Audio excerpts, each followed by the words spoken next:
Hello friends, GSS education में आप सभी का स्वागत है। आज के वीडियो में हम क्लास 9th का साइंस चैप्टर 5th का पार्ट डी देखेंगे। पार्ट सी में हम लोगों ने सेल ऑर्गेनेल यानी कोशिकांग के बारे में देखा था। ओके, मीन्स और पार्ट डी में हम सेल डिवीजन यानी कोशिका विभाजन के बारे में डिटेल से अध्ययन करेंगे। ओके, यानी ये जो कोशिका विभाजन है ये केवल क्लास 9th के लिए ही नहीं इम्पॉर्टेंट है, ये आपको 10th 11th 12th में भी मिलेंगे। इसलिए हम कोशिका विभाजन को डिटेल से बताएंगे, तो ये सभी क्लास के लिए बहुत ही इम्पोर्टेंट है, इसलिए सभी लोग ज़रूर देखें इस वीडियो को। ओके, तो सबसे पहले देखिए कोशिका विभाजन होता क्या है। तो कोशिका विभाजन जो होता है, जैसे पुरानी कोशिका का विभाजित होकर नई कोशिका का निर्माण करना कोशिका विभाजन कहलाता है। जो पुरानी कोशिका होती है वही विभाजित होकर एक नई कोशिका बनाती है, उसी को हम क्या कहते हैं, कोशिका विभाजन। ओके, तो आज हमें पढ़ना है कोशिका विभाजन यानी सेल डिवीजन पढ़ना है। तो कोशिका विभाजन को सर्वप्रथम 1955 में विर्चाओ ने देखा था। कोशिका विभाजन को किसने बताया था? 1955 में विर्चाओ ने। ओके, मृत, क्षतिग्रस्त या पुरानी कोशिकाओं को बदलने जैसे अनेक कारणों से कोशिका का विभाजन होता है ताकि जीवित जीव वृद्धि कर सके। ओके, यानी जो जीव है वृद्धि करते हैं कैसे, वो कोशिका विभाजन होता है उसी के जरिए। ओके, जीवों की वृद्धि कोशिका के आकार के बढ़ने से नहीं बल्कि कोशिका विभाजन द्वारा और अधिक कोशिकाओं के जनन से होती है। जो जीवों की वृद्धि होती है वो कोशिका के आकार के बढ़ने से नहीं होती है, बल्कि उसमें कोशिका में क्या होता है, विभाजन होता है, जनन होता है। ओके, मानव शरीर में प्रतिदिन लगभग 2 ट्रिलियन कोशिकाओं का विभाजन होता है। मानव शरीर में लगभग प्रतिदिन 2 ट्रिलियन, लगभग 2 ट्रिलियन कोशिकाओं का क्या होता है, विभाजन होता है, जिसमें क्या होता है, कोशिकाओं की वृद्धि होती है। तो जो कोशिकाओं की जो वृद्धि होती है उसके आकार के बढ़ने से नहीं होता है, बल्कि उनका विभाजन होता है। ओके, जीवों की वृद्धि होती है कोशिका के विभाजन के द्वारा और उनके जनन के द्वारा। ओके, नोट कर लीजिए।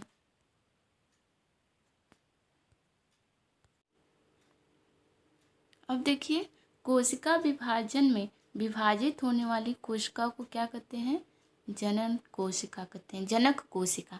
यानी जो कोशिका विभाजन में जो विभाजित होने वाली जो कोशिका होती है उसको हम जनक कोशिका यानी पेरेंट सेल कहते हैं। ओके, जनक कोशिका अनेक संतति कोशिकाओं में विभाजित हो जाती है, यानी अनेक संतति कोशिकाओं में, यानी जो जनक कोशिका होती है वो अपने पुत्र को मतलब जन्म देती है। ओके, तो यानी संतान को, यानी संतति कोशिकाएं में विभाजित हो जाती है, यानी डॉटर सेल में। और इस प्रक्रिया को क्या कहा जाता है, कोशिका चक्र यानी सेल साइकिल कहा जाता है। क्या कहा जाता है, सेल साइकिल, सेल साइकिल कहा जाता है। ओके, कोशिकाओं का विभाजन निम्नलिखित 3 तरीकों से होता है। तो प्रत्येक तरीके की अपनी कुछ खास विशेषताएं होती है, तो हम इन 3 तरीकों के बारे में अध्ययन करेंगे। ओके, तो अब देखिए ये 3 प्रकार क्या है, 3 तरीकों से किस तरह से कोशिका डिवाइड होते हैं। ओके, तो पहला है असूत्री विभाजन यानी अमिटोसिस, दूसरा है समसूत्री यानी मिटोसिस, और तीसरा है अर्धसूत्री यानी मियोसिस। 3 तरीकों से होती है, असूत्री, समसूत्री और अर्धसूत्री। तो 1 बाय 1 हम डिटेल से अध्ययन करेंगे। ओके, तो पहले देखिए असूत्री विभाजन क्या होता है यानी अमिटोसिस क्या होता है। यह विभाजन जीवाणु, नील, हरी शैवाल, ईस्ट, अमीबा और प्रोटोजोआ जैसी अविकसित कोशिकाओं में होता है। इसमें सबसे पहले कोशिका का केंद्रक विभाजित होता है और इसके बाद कोशिका द्रव्य का विभाजन होता है। अंततः 2 नई कोशिकाओं का विभाजन हो जाता है। ओके, मतलब इसमें क्या होता है, ये किस में होता है, जीवाणु हो गया, नीलहरी शैवाल हो गया, ईस्ट हो गया, अमीबा हो गया, प्रोटोजोआ हो गया, इन सब में, यानी जो अविकसित कोशिकाएं होती हैं ये असूत्री विभाजन होता है। तो इसमें क्या होता है, जो कोशिका का केंद्रक होता है वो विभाजित होता है, इसके बाद कोशिका द्रव्य का विभाजन होता है, अंततः 2 नई कोशिकाओं का निर्माण हो जाता है। ओके, जैसे कि मान लीजिए ये है, ये इसका केंद्रक है। ओके, एक केंद्रक है, तो ये जो केंद्रक है दो भागों में बट जाएंगे, दो भागों में। फिर इसके ये क्या हो गया, सेल मेम्ब्रेन हो गया। ओके, तो ये जो फिर पहले तो ये केंद्रक था, अब ये केंद्रक दो केंद्रक में बट गया। अब दो केंद्रक में बट गया तो अब ये दो केंद्रक बट गया, तो अब ये जो सेल मेम्ब्रेन है ये भी टूट जाएगा। मतलब इस तरह से देखिए, जैसे एक केंद्रक हो गया, ये केंद्रक, ये पतला हो जाएगा। ओके, जो कोशिका द्रव्य वो पतला हो जाएगा। फिर इसके बाद ये दो दो सेल बना देगा, एक ये सेल बन जाएगा और एक एक क्या है, ये सेल बन जाएगा। यानी दो, एक से दो संतान बने ना, तो इस तरह से विभाजन होता है। ओके, समसूत्री विभाजन क्या होता है, यानी मिटोसिस सेल डिवीजन। तो इसमें क्या होता है, मिटोसिस में यानी समसूत्री में क्या होता है, इस कोशिका विभाजन को कायिक कोशिका विभाजन कहते हैं। क्या कहते हैं, कायिक कोशिका विभाजन, यानी सोमैटिक सेल डिवीजन भी कहा जाता है। ओके, क्योंकि यह विभाजन कायिक कोशिकाओं में होता है और दो एक समान कोशिकाओं की निर्माण होती है। समसूत्री विभाजन में हालांकि कोशिका का विभाजन होता है, लेकिन गुणसूत्रों की संख्या समान बनी रहती है। जंतु कोशिका में समसूत्री विभाजन को सबसे पहले वाल्थर फ्लेमिंग ने 1879 ईस्वी में देखा था। यानी जंतु कोशिका में जो समसूत्री विभाजन था सबसे पहले किसने देखा था, वाल्थर फ्लेमिंग ने 1879 में। ओके, और उन्होंने ही इसे समसूत्री यानी मिटोसिस का नाम दिया था। मिटोसिस का नाम किसने दिया, वाल्थर फ्लेमिंग ने। समसूत्री विभाजन एक सतत प्रक्रिया है जो 5 चरण में बांटा गया। जो समसूत्री विभाजन होता है वो 5 चरणों में होता है। ओके, तो ये जो विभाजन है वो कायिक कोशिका विभाजन भी इसको कहा जाता है, क्योंकि यह विभाजन कायिक कोशिकाओं में होता है और दो एक समान कोशिकाओं का निर्माण होता है। मतलब एक ही समान कोशिकाओं का निर्माण होगा। ओके, समसूत्री विभाजन में हालांकि कोशिका का विभाजन होता है, लेकिन गुणसूत्रों की संख्या क्या होती है, समान होती है। गुणसूत्रों की संख्या में कोई परिवर्तन नहीं होता है। ओके, यानी ये अपने समान ही संतान जन्म उत्पन्न करता है, अपने समान ही कोशिका का निर्माण करता है। ओके, तो ये जो चरण है, ये जो समसूत्री विभाजन होता है वो 5 स्टेप में होता है, 5 चरण में होता है। तो पहला देखिए क्या है, प्रोफेज। क्या है पहला, प्रोफेज, यानी इसको कहते हैं समसूत्री विभाजन का ये प्रथम चरण है। ओके, ये प्रथम चरण होता है।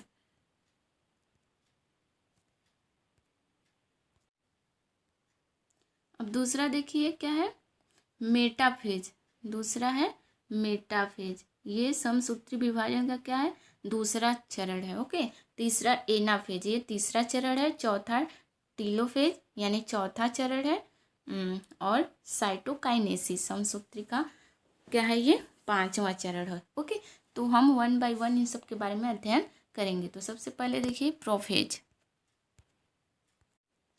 देखिए प्रोफेज में क्या होता है, मतलब समसूत्री विभाजन का पहला स्टेप, जो पहला चरण है वो प्रोफेज होता है। तो इसमें क्या होता है, सभी जंतु कोशिकाओं और कुछ पादपों जैसे कवक और कुछ शैवाल की कोशिकाओं में ये पाया जाता है। जैसे कुछ जंतु कोशिकाओं में होता है, कुछ पादपों में होता है, जैसे कवक व शैवालों में होता है। ओके, और तारक केंद्र यानी सेंट्रियोल जो होता है खुद की प्रतिलिपि तैयार करता है। ओके, अपने जैसा प्रतिलिपि क्या करता है, तैयार करता है। दो नए तारक केंद्रों में यानी सेंट्रियोल यानी सेंट्रोसोम में बट जाता है। ओके, जो कोशिका ध्रुवों के विपरीत किनारों की तरफ चले जाते हैं। यानी जो कोशिका की जो ध्रुव होती है एक दूसरे के विपरीत किनारे पे क्या होते हैं, चले जाते हैं।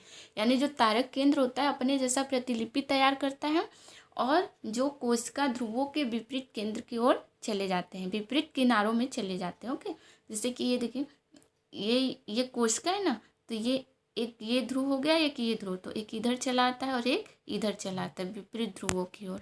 ओके, और स्पिंडल फाइबर या फाइबरों की श्रृंखला प्रत्येक तारक केंद्र के आस पास के क्षेत्र से निकलती है और नाभिक न्यूक्लियस की तरफ बढ़ती है। जो स्पिंडल फाइबर होता है या फाइबरों की श्रृंखला होती है वो प्रत्येक तारक केंद्र के आसपास के क्षेत्र से निकलती है और नाभिक न्यूक्लियस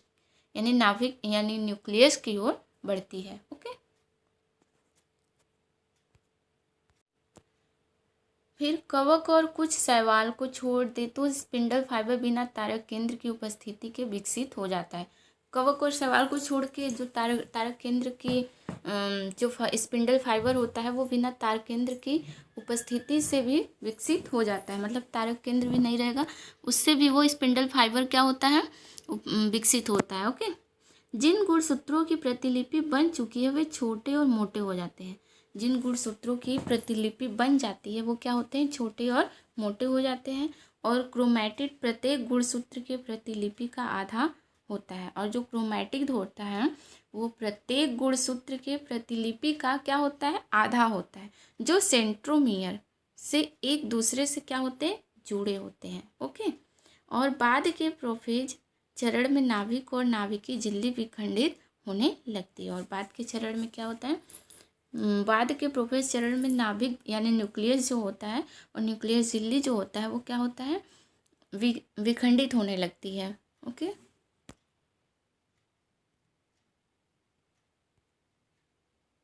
देखिए प्रोफेज में क्या है, जैसे ये दो गुणसूत्र अपने समान प्रतिलिपि बनाएंगे। ओके। अपने समान ही प्रतिलिपि बनाता है। और ये सब क्या है, स्पिंडल फाइबर है। ओके। तो ये एक मतलब कि ध्रुवों के केंद्रक के कोशिका के ध्रुवों की ओर क्या होते हैं, मतलब विपरीत दिशा में वो आकर्षित करते हैं एक दूसरे को। और ये सब स्पिंडल फाइबर है। ये हमारा क्या है, देखिए ये हमारा स्पिंडल फाइबर है ये सब। ओके। और ये जो है ये सब सेंट्रोफियर है। तो ये क्या करते हैं, न्यूक्लियस पे वो क्या करते हैं, एक मतलब आके मतलब अलग अलग हो जाते हैं। और ये जो गुणसूत्र हैं यानी अपने समान प्रतिलिपि बनाते हैं। तो ये ध्रुवों पे एक विपरीत दिशा में आ जाएगा, यानी एक यहाँ आ जाएगा तो एक क्या आ जाएगा, यहाँ आएगा। और जो ये स्पिंडल फाइबर है इसके द्वारा ये एक दूसरे से क्या हो जाएंगे, बंध जाएंगे। ओके। इस तरह से बन जाएंगे। और बीच में हमारा ये जो है क्रोमोसोम ये बना लेता है इस तरह से। अभी आके हम देखेंगे। देखिए मेटाफेज में क्या होता है, यानी ये दूसरा चरण है। सूत्री विभाजन का ये दूसरा चरण है। तो गुणसूत्र के जोड़े खुद को इस प्रकार संरेखित करते हैं कि कोशिका का केंद्र और प्रत्येक सेंट्रोमियर प्रत्येक ध्रुव से एक स्पिंडल फाइबर से क्या होते हैं, जुड़ जाते हैं। और सेंट्रोमियर विभाजित होता है और अलग किए गए क्रोमैटिड स्वतंत्र संतति गुण बन जाते हैं। ओके। देखिए यहाँ पे जैसे कि ये क्या है, ये है ना संतति गुण, यानी एक दूसरे के अपोजिट ध्रुवों पे जाते हैं। और ये स्पिंडल फाइबर है, इससे वो क्या होते हैं, बन जाते हैं। और ये जो सेंट्रोमियर है वो विभाजित हो जाता है। जैसे याद देखिए विभाजित हो गया है ना अलग अलग भागों में। इस तरह से मेटाफेज में होता है। और क्या होता है मेटाफेज में, जो स्पिंडल फाइबर होता है यानी ये सब जो है स्पिंडल फाइबर, ये क्या होते हैं, छोटे होने लगते हैं। ये सहयोगी क्रोमैटिड पर बल डालते हैं जो उन्हें एक दूसरे से अलग खींचते हैं। फिर स्पिंडल फाइबर जो है लगातार छोटा होता जाता है, क्रोमैटिड को विपरीत ध्रुवों पर खींचता जाता है। और प्रत्येक संतति कोशिका में गुणसूत्रों के एक समान सेट का पाया जाना सुनिश्चित करता है। ओके। अभी फिगर में देखते हैं। देखिए यहाँ पे जो स्पिंडल फाइबर है वो छोटा हो गया ना, यानी केंद्रक तक था, ये क्या हो गया, छोटा होता गया। और अब प्रत्येक सेंट्रोमियर को अपनी ओर क्या कर रहा है, खींच रहा है, यानी कि विपरीत ध्रुव में खींच रहा है एक दूसरे को। ओके। तो ऐसे करते करते क्या होता है, जो स्पिंडल फाइबर होता है एक समय ऐसा आता है समाप्त हो जाता है, ख़त्म हो जाता है। तो वो जो सेंट्रोमियर है वो अलग संतति मतलब बनाता है। ओके। मतलब ये प्रत्येक संतति कोशिका में गुणसूत्रों के एक समान सेट का पाया जाना सुनिश्चित करता है। फिर गुणसूत्र पतला हो जाता है, जो गुणसूत्र होता है वो पतला हो जाता है। फिर नाभिकीय आवरण बनाता है और प्रत्येक नए गुणसूत्र समूह के चारों तरफ नाभिकीय झिल्ली बन जाता है। संतति गुणसूत्र किनारों पर पहुंचते हैं। फिर स्पिंडल फाइबर पूरी तरह से क्या होता है, समाप्त हो जाता है। जो ये स्पिंडल फाइबर है, ये जो इससे बंधा है गुणसूत्र, वो क्या होता है, पूरी तरह से समाप्त हो जाता है स्पिंडल फाइबर। ओके, फिर वो स्वतंत्र रूप में हो जाते हैं। देखिए यहाँ पे स्पिंडल फाइबर पूरी तरह से समाप्त हो गया ना, यानी एक दूसरे के विपरीत दिशा में आ गई है जो प्रतिलिपि है इनकी। और ये क्या है, जो सेंट्रोमियर है वो स्वतंत्र रूप में हो गए और इनको मतलब स्पिंडल फाइबर क्या हो गया, समाप्त हो गया, यानी ये दो संतति उत्पन्न कर लिए अपने समान। ओके, इस तरह से होता है।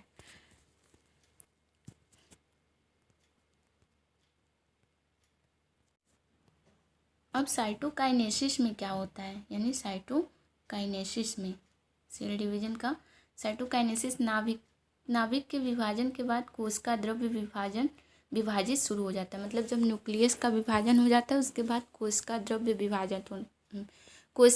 का विभाजन होता है। ओके, फिर मूल बृहद कोशिका दो छोटी एक समान कोशिकाओं में बंट जाती है और प्रत्येक संतति कोशिका भोजन ग्रहण करती है, विकसित होती है तथा विभाजित हो जाती है और यह प्रक्रिया लगातार चलती रहती है। जो मूल बृहद कोशिका जो होती है दो छोटी एक समान कोशिकाओं में बंट जाती है। ओके, अपने समान ही, और प्रत्येक संतति कोशिका भोजन ग्रहण करती है। फिर देखिए यह घाव को भरने, क्षतिग्रस्त हिस्सों को फिर से बनाने, जैसे छिपकली की पूंछ हो गया, कोशिका के प्रतिस्थापन त्वचा की सतह में महत्वपूर्ण भूमिका निभाता है। ओके, और लेकिन यदि यह प्रक्रिया अनियंत्रित हो गई तो यह ट्यूमर कैंसर वृद्धि का कारण बन सकता है। ओके, मतलब संतति कोशिका के जो संचरण द्वारा यह उपापचय यानी मेटाबॉलिज्म की निरंतरता को बढ़ाए रखता है। ओके, यह घाव को भरने, क्षतिग्रस्त हिस्सों को फिर से बनाने, कोशिका के प्रतिस्थापन यानी त्वचा की सतह में महत्वपूर्ण भूमिका निभाती है। लेकिन यह प्रक्रिया अनियंत्रित हो गई तो ये क्या करता है, ट्यूमर यानी वृद्धि का कारण भी बन सकता है। ओके, कभी कभी कैंसर जानते हैं ना क्या होता है, मांस इकट्ठा हो जाता है, यानी वो क्या होता है, कोशिका इकट्ठे हो जाता है किसी जगह, मतलब बॉडी में। ओके, नोट कर लीजिए।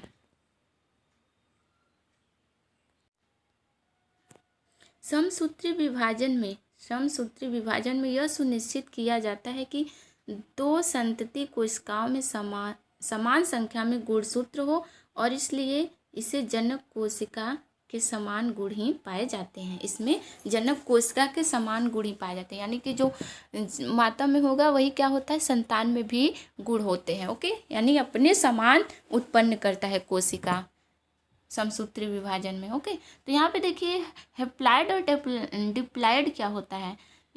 तो देखिए यहाँ पे जो गैमेट्स है, यानी गैमेट्स है, तो जो गैमेट्स का जब फर्टिलाइजेशन होता है तो वो क्या बनता है, जाइगोट बनता है। फिर जाइगोट यानी फिर मिटोसिस होता है। मिटोसिस प्रोसेस में क्या होता है, मल्टी सेल्ड प्रोसेस होता है। ओके, मल्टी सेल्ड प्रोसेस होता है यानी मल्टी सेल्ड बॉडी बनता है, यानी कि 2 सेल बनता है। ओके, फिर मल्टी सेल बॉडी आता है, फिर मियोसिस में आता है। ओके, अर्धसूत्री विभाजन में आता है, तो फिर गैमेट से सिंगल सेल बन जाता है।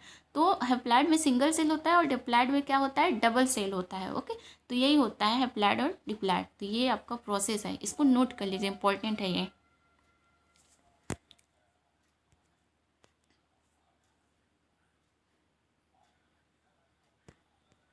हो गया। अब देखिए कोशिका विभाजन का जो तीसरा प्रकार है वो है अर्धसूत्री विभाजन यानी मियोसिस। इसको क्या कहते हैं, मियोसिस। यह विशेष प्रकार का कोशिका विभाजन है जो जीवों की जनन कोशिकाओं में होता है और इस प्रकार युग्मक यानी गैमेट्स यौन कोशिकाएं बनते हैं। इसमें क्रमिक दो रूप से दो कोशिका विभाजित होते हैं जो समसूत्री के समान ही होते हैं, लेकिन इसमें गुणसूत्र की प्रतिलिपि सिर्फ एक बार ही बनती है। इसलिए आमतौर पर युग्मकों में गुणसूत्रों की संख्या कायिक कोशिकाओं की तुलना में आधी होती है। इसके दो उपचरण होते हैं, एक अर्धसूत्री विभाजन और एक विभाजन फर्स्ट और अर्धसूत्री विभाजन सेकेंड। तो जो अर्धसूत्री विभाजन होता है वो 2 स्टेप में होता है, 2 चरण में होता है। एक अर्धसूत्री विभाजन फर्स्ट यानी मियोसिस फर्स्ट और मियोसिस सेकेंड होता है।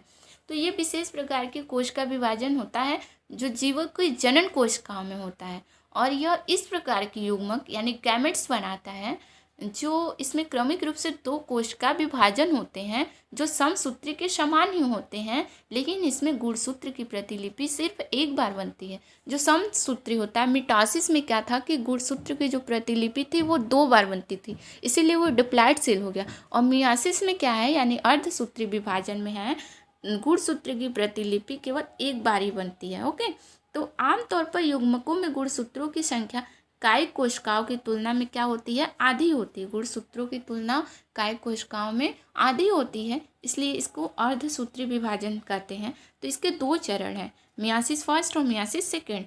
तो अर्धसूत्री विभाजन में क्या होता है, इसे 4 उपचरणों में बांटा गया है। इसे अर्धसूत्री विभाजन फर्स्ट में, यानी मियोसिस फर्स्ट को 4 चरणों में, उपचरणों में बांटा गया है।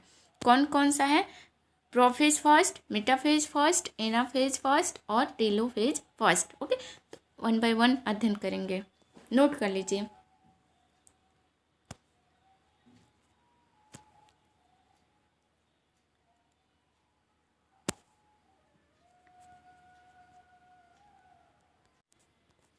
जो अर्धसूत्री विभाजन सेकेंड है, यानी मियोसिस सेकेंड है, इसे भी 4 उपचरणों में बांटा गया है। प्रोफेज सेकेंड, मेटाफेज सेकेंड और एनाफेज सेकेंड और टेलोफेज सेकेंड। यानी अर्धसूत्री विभाजन फर्स्ट में सब फर्स्ट, यानी यहाँ पे क्या हो जाएगा, prophase first, metaphase first, anaphase first और टेलोफेज फर्स्ट। और अर्धसूत्री विभाजन सेकेंड में क्या हो जाएगा, prophase second, metaphase second, anaphase second और टेलोफेज सेकेंड। तो हम पहले अर्धसूत्री विभाजन फर्स्ट यानी मियोसिस फर्स्ट पढ़ेंगे। ओके,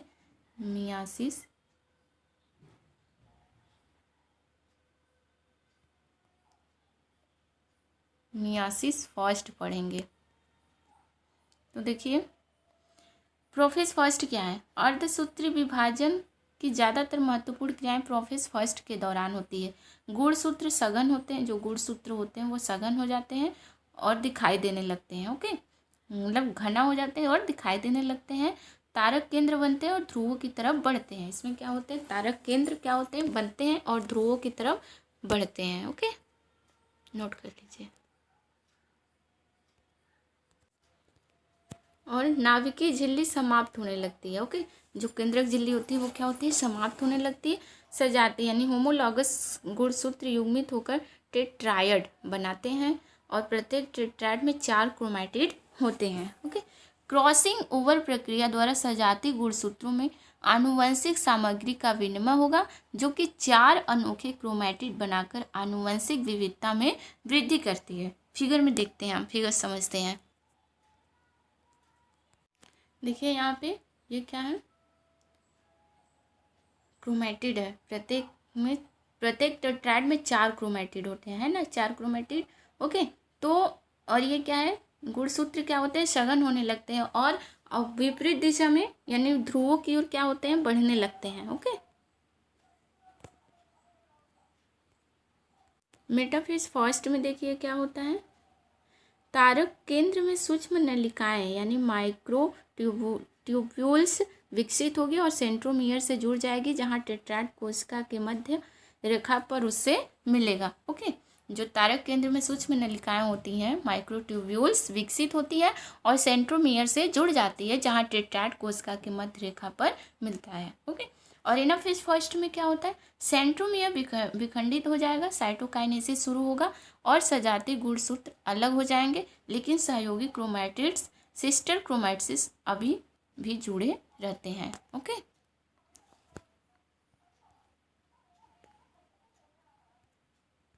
देखिए यहाँ पे क्या हो, एक दूसरे के विपरीत दिशा में यानी ध्रुवों की ओर आकर्षित हो गए, स्पिंडल फाइबर से क्या है, बंधे हैं, और ये सिस्टर क्रोमैटिड क्या है, एक दूसरे से क्या है, जुड़े हैं अभी। ओके,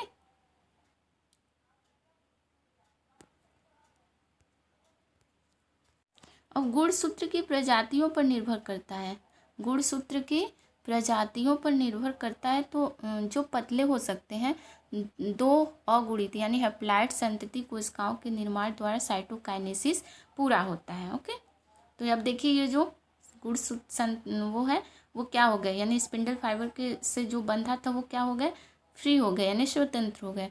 तो ये डॉटर सेल बना दिया। ओके, तो अलग अलग कोशिकाओं में विभाजित हो गया। और जो गुणसूत्र की प्रजातियों पर निर्भर करता है, जो पतले हो सकते हैं और 2 अगुणित हैप्लॉइड संतति कोशिकाओं के निर्माण द्वारा साइटोकाइनेसिस क्या होता है, पूरा होता है।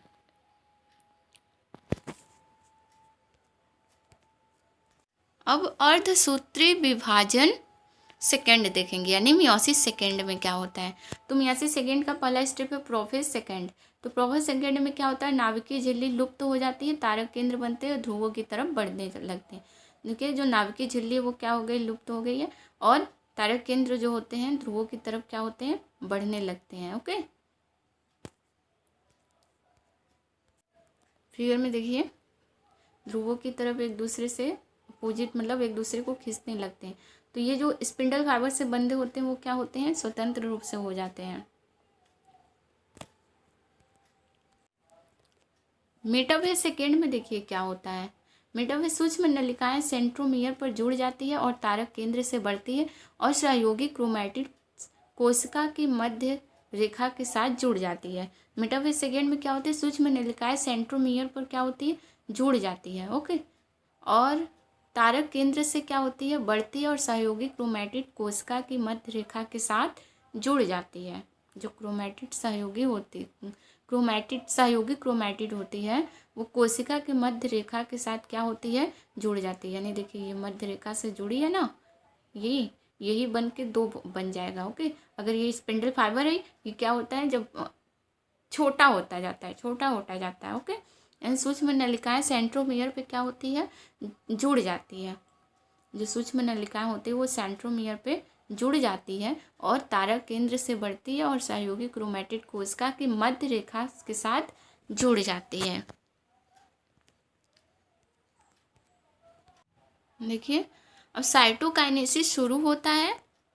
साइटोकाइनेसिस क्या होता है, जो सेंट्रोमियर डिवाइड होता है। ओके, जैसे देखिए ये है ना, ये सेंटर से जुड़ा है, तो यही क्या होता है, अलग अलग हो जाता है, वही साइटोकाइनेसिस होता है। सेंट्रोमियर विखंडित होने लग, जो ये सेंट्रोमियर है वो क्या होता है, विखंडित होने लगता है और सहयोगी क्रोमैटिड का क्या करते हैं, अलग हो जाते हैं। जो सहयोगी क्रोमैटिड होते हैं वो अलग हो जाते हैं। ओके, देखिए फिगर में जो साइटोकाइनेसिस जो था, जुड़े थे वो क्या हो गए, एक दूसरे से अलग हो गए ना, यानी ये क्या हो गए, अलग हो गए। ये सब क्रोमैटिड क्या हुए, अलग हो गए एक दूसरे से, यानी एक दूसरे के अपोजिट ध्रुवों में खींचने लगे हैं। ओके, ये क्या हो गया, प्रोफेज सेकेंड में होता है। अब टेलोफेज सेकेंड में क्या होता है, प्रजातियों के गुणसूत्र पर निर्भर करता है।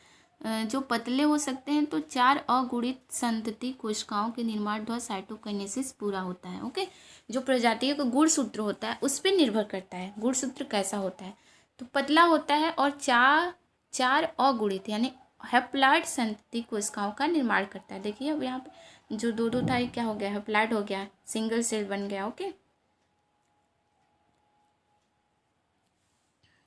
और साइटोकाइनेसिस क्या होता है, पूरा होता है। साइटोकाइनेसिस मतलब जो सेंट्रोमियर होता है वो क्या होता है, डिवाइड हो जाता है।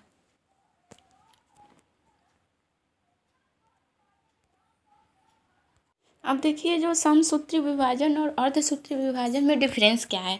तो यहाँ पे देखिए जो 1 सेल डिवीजन क्या होता है, रिजल्टिंग इन 2 डॉटर सेल। जो 1 सेल डिवाइड होता है तो 2 डॉटर सेल बनाता है। जैसे देखिए 1 सेल है तो यहाँ पे 2 डॉटर सेल बनाया। और मियोसिस में क्या होता है, मिटोसिस में क्या होता है, मियोसिस में 2 cell division resulting in 4 product of meiosis. Meiosis में क्या होता है, 2 सेल डिवीजन होता है तो 4 प्रोडक्ट बनाते हैं। जैसे मियोसाइट हुआ तो ये 2 सेल हुआ तो 2 सेल क्या बनाते हैं, 4 सेल बनाते हैं। ओके, और क्रोमोसोम नंबर क्या होता है, पर nucleus maintain for a diploid cell. ये देखिए 2n होता है तो ये क्या हो जाता है, 2n होता है, डिप्लॉयड हो जाता है। ओके, 2n होता है क्रोमोसोम तो 2n 2 बनाता है। और इसमें क्या होता है, क्रोमोसोम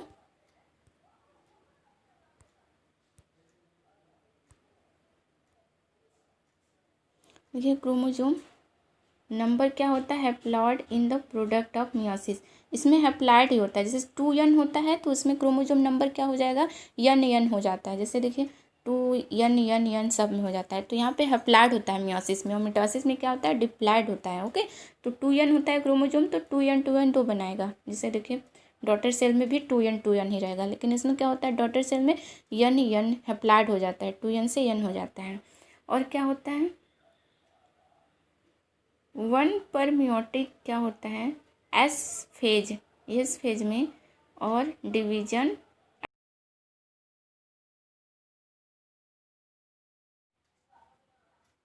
तो ये हमारा difference between meiosis and mitosis, यानी समसूत्री विभाजन और अर्धसूत्री विभाजन के बीच में क्या था, डिफरेंस था। बहुत ही इम्पॉर्टेंट है। ओके, तो आज के वीडियो में हम बहुत ही इम्पॉर्टेंट टॉपिक देखे हैं, जो कि सभी कॉम्पिटिटिव एग्जाम के लिए बहुत ही महत्वपूर्ण है, और क्लास 9, 10, 11, 12 के लिए भी बहुत ही महत्वपूर्ण है। ओके, तो आज के वीडियो में बस इतना ही। तब तक के लिए धन्यवाद।